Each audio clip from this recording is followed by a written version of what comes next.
Arcane, written by Neospector. Chapter 8.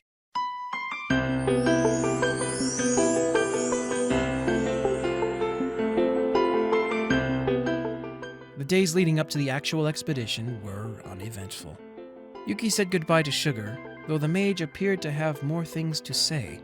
She held her tongue, however, partially for fear of Iran's subsequent and inevitable teasing, and the party boarded the ship back to Lith Harbor.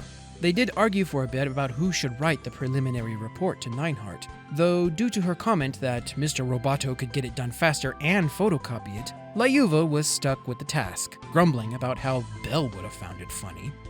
The bureaucracy out of the way, the group finally arrived at the Temple of Time for the big day.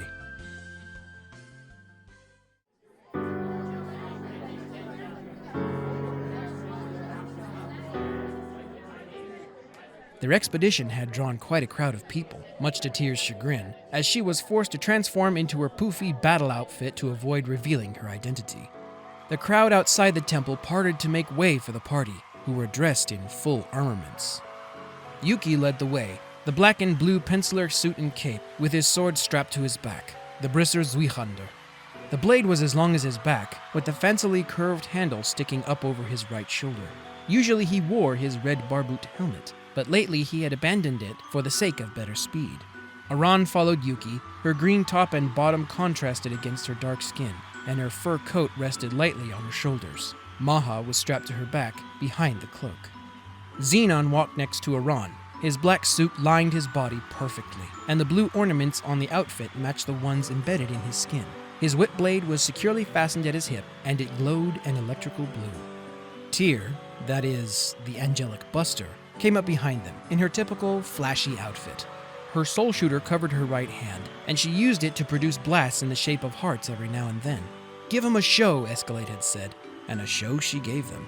Hayato walked behind Tyr, slightly annoyed with the idol's showboating. His golden headband reflected the light in all manner of colors, and his sword, the Mist Cutter, rested at his side. Layuva brought up the rear. Her half-skirt fluttered as she walked. Funnily enough, her arm cannons were nowhere to be found. Yuki had always wondered where they disappeared to, since they seemed such a hassle to take off and put on repeatedly. The group of 6 marched into the temple, and the door shut behind them. There was the collective sigh of relief from all present individuals. Tyr heaved the biggest sigh of them all, and her outfit disappeared in a flash of light to be replaced with her usual Nova garments. The rest of the group made various adjustments to their weapons or checks on their accessories. The inner circle of the Alliance was there to greet them. It was a fairly large group, but Yuki could at least pick out Nineheart, Claudine, Kyle. "Sugar!" the warrior exclaimed. "Tess! Olive! Rondo!" The warrior ran to his friends. "What are you guys doing here?" Yuki asked. "What a stupid question," answered Olive. "We're here to see you guys off. What else?" "Yuki, savior of Maple World, goes on a big mission without us," Rondo scoffed. "Next time, I swear, I'm stealing the spotlight from you." Tess laughed. No way, it's my turn next. Actually, I think it's my turn. Sugar piped up. The group began to share jokes and stories of their adventures and misadventures since the last time they met up. Yuki felt glad he had answered the goddess the way he had. There was nothing he cherished more in the world than his friends. Hey, Tess spoke up. we should give you a buff, for old time's sake. Olive and Rondo nodded. Rondo cast first, followed by Olive, then Tess. Finally, Sugar raised her hand and cast Bless on the whole party. There. Said Sugar. We'll be with you, Yuki. Even in the darkest of times, we'll be there. I know, said Yuki. The same goes for me.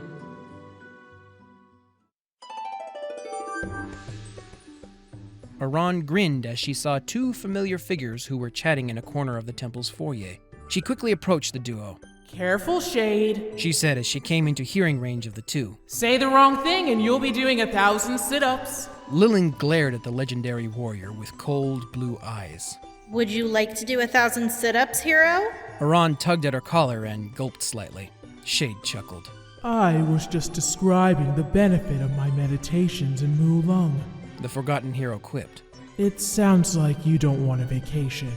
I was planning a vacation at this cool place Kennesis told me about, called Disneyland or something like that. The warrior answered smugly. Shame is certain someone has a problem traveling between dimensions. Shade's face read blatant annoyance, while Aran cackled at her own sense of humor. Lilin simply raised an eyebrow in ignorance. The hero's laughter died down, and she turned to face Lilin. The blue-haired girl closed her eyes. You shouldn't slack on your training, Aaron. You'll grow weak. Lilin paused for a moment. And you need to be ready to face whatever might be in there. I have faith in you, Aaron. Fine. Aran grinned, before turning to Shade. Her grin receded into a warm smile. And I can't exactly forget about you either, Shade. You need to get stronger too, to break that silly curse of yours so you can come along next time. Yeah, Shade smiled back. you can count on that.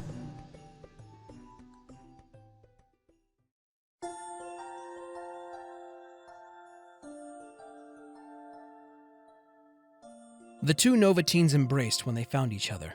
Tyr was the first to break away. Sheesh. She grumbled. Why does Nineheart have to be such a stick in the mud? I wanted you to come along. Can't say I didn't want to go. The Kaiser grinned sheepishly. It's not like it's the end of the world or anything. The Nova boy paused and frowned. Well, not like it's the end of the world again. I mean, probably. I'll be fine. Tyr declared proudly. And I'll kick some black mage butt for you. How's that? Kyle grinned. Guess I'll have to kill twice as many specters to make up for you being gone. You're on.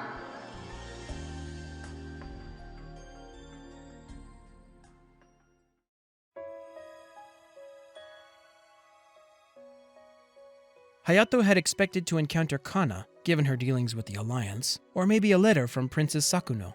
What he did not expect to find was the rifle-toting Ayame. The sniper in question scoffed as the samurai approached. You look disappointed, Falcon. Were you perhaps expecting someone else? A girlfriend? Hayato closed his eyes in an act of smugness. You picked up some terrible traits in this world. Honestly. She is not my girlfriend. The samurai blinked for a second as his mind caught up with his mouth. Wait, no, I mean, that came out wrong. Ayame let out a laugh. Please, I was making fun of you a little. I know you're way too serious to actually get a girlfriend at all. Hayato tried to sneer, but it came out more as a pout. Ayame's laughter died down, and she faced the bladed falcon. Seriously, though, She leaned towards the samurai with a light glare. I have a princess to protect. Don't expect me to come save you this time, Falcon. I am a warrior bound to serve the princess. Hayato nodded slightly. Failure would be dishonorable.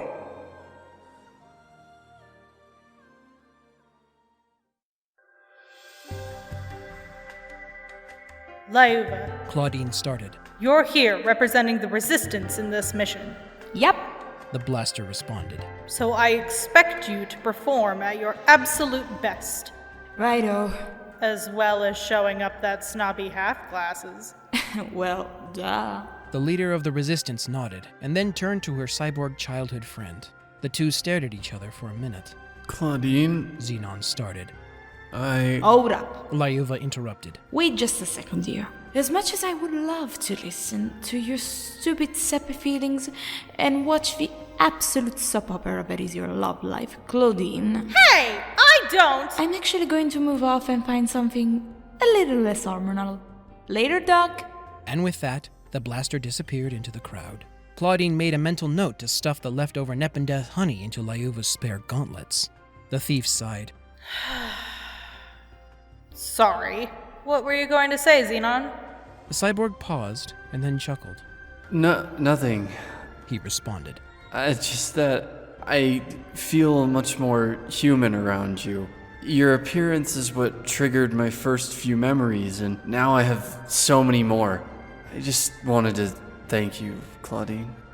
Claudine smiled. Yeah. Good luck out there, old friend.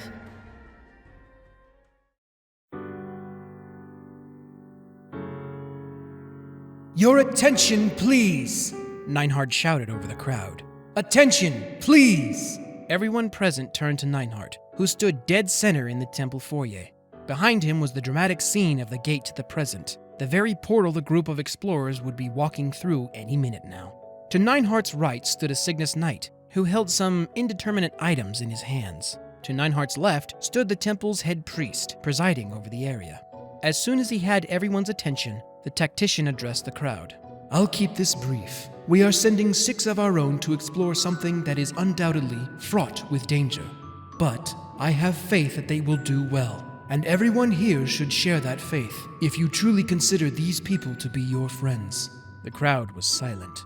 The group of 6 stepped forward, as did the knight on Neinhardt's right.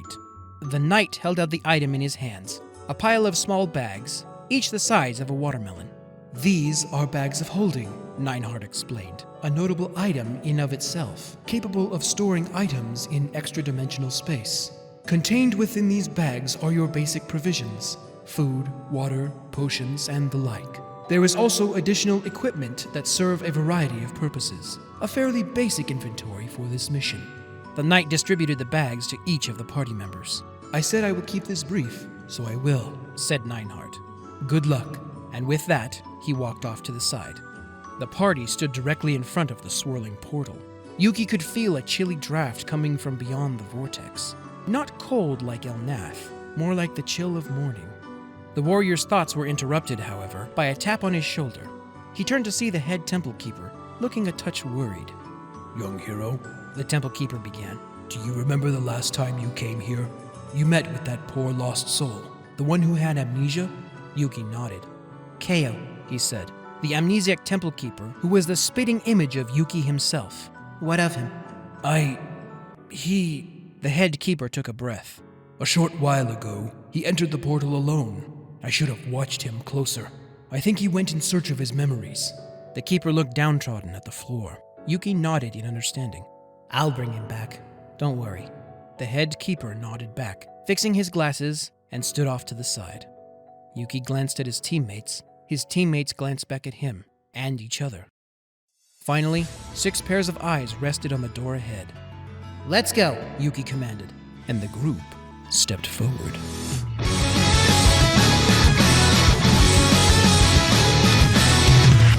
When your fires all die out, all you know just turns to ash, and your life goes slipping, spinning into doubt. Sunshine trapped inside your heart, cold and lost and in the dark.